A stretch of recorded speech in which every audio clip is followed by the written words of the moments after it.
I'm back. I'm reading Melody Beattie's Codependents Guide to the 12 Steps. You are joining me in my spare bedroom. You are looking at the top of my closet. Those are a bunch of boxes that have junk in them. Today we are reading A Power Greater Than Ourselves. Got a highlighted section coming up. This is page 39 of step 2. We don't have to begin with the complex understanding of a power greater than ourselves. We don't have to begin with detailed ideas about what we want accomplished in our lives and how that should happen. We don't even have to know what we're going to be doing tomorrow. We can start where we are with whatever amount of belief or disbelief we have at the moment. We start by believing that we can and will be restored to sanity. I'm going to read that highlighted section again. We can start where we are with whatever amount of belief or disbelief we have at the moment. We start by believing what we can and will be restored to sanity. Whether that restoration is a brief event, such as a handling of a momentary feeling, or a larger event, such as the restoration we need when we begin recovery or go through a traumatic experience, we open ourselves to the help, loving care, guidance, and power of God. We come to believe we will be healed and that the tools we need to be healed will come into our lives.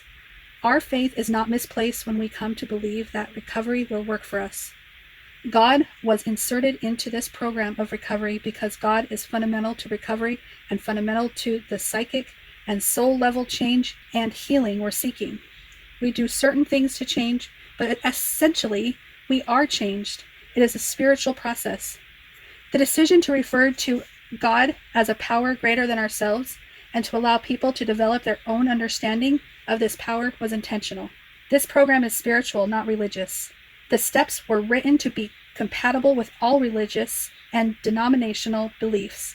They were also intended to be accessible to those without religious or denominational beliefs. Many of us come to recovery with contorted, fearful, and sometimes rigid and shame-based understandings of God. We may fear God. We may fear that God despises us and has abandoned us. We may have had unpleasant dealings with certain religious denominations. Some people come to this program because a religious system had the same destructive impact on them as a dysfunctional family system. Great care must be taken to allow individuals the freedom to explore and determine their own spiritual beliefs. Because of the great amount of physical and sexual abuse that many of us had suffered, some 12-step programs have removed any gender reference to God. Some people don't want to identify God as a male-gendered being. Some don't want to refer to God as a female-gendered being. Some don't want to call God Father because of the abuse suffered at the hands of an earthly father. Some of us are uncomfortable embracing a traditional concept of God. That's fine too. These steps allow us each to get our needs met by a God of our own understanding. We can come to these steps with our fears, prejudice, needs, and desires and still find recovery. It is not our job to impose any religious, denominational, or spiritual beliefs on another human being, nor do we need to accept another's beliefs. These steps were so confusing to me in the beginning, said Tim, who attends adult Children's of Alcoholics meetings.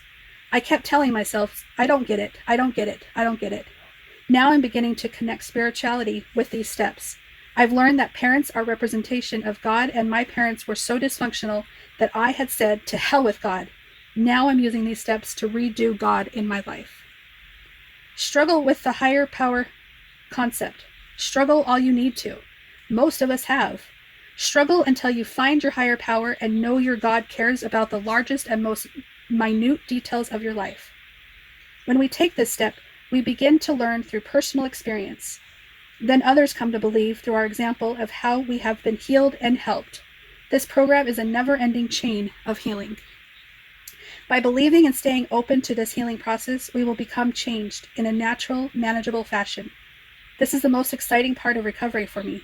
It is also a part I need to remember. I don't have to force or control my recovery. I can do my best to work the steps and peacefully allow change to happen. We can use this step to help us get through difficult situations around us, within us, or both. We can use this step to help us come to believe that we can develop a sane, loving approach to ourselves, lives, and to others, no matter what our past or present circumstances. This step means we no longer have to limit our futures by our past. Well, thank you so much. This was a short part today. The next part is called the hope step.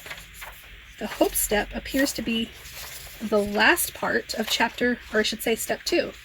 So that's kind of exciting that this is a shorter chapter than the first one, but I'm getting a good chunk of information out of it. I did have my own personal struggles with my understanding of God that I grew up with. When I became an adult, I questioned what kind of God would allow this and would okay that, and why should I fear God? Shouldn't God be all loving? And I've had all kinds of struggles with God in my life. But this step has helped me understand that a higher power doesn't necessarily have to mean the God that I was taught to fear and obey. It can mean something different. It can mean a power greater than myself and not have to mean what the religions have told us it meant. It can mean our own understanding, however that is, whatever helps us with our recovery. And I think if there is such a God out there, whatever that looks like, God would only want us to recover in the most natural and authentic way possible. I don't think anybody would disagree with me by saying our recovery should be at our own pace, with our own understandings, with our own beliefs, without shaming each other, without making each other feel bad, without making anybody in our inner circle feel like they've done less.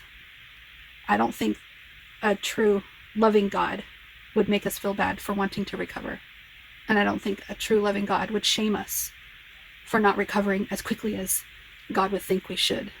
I don't think there is such a God as that. And that's my personal belief that I have come to believe.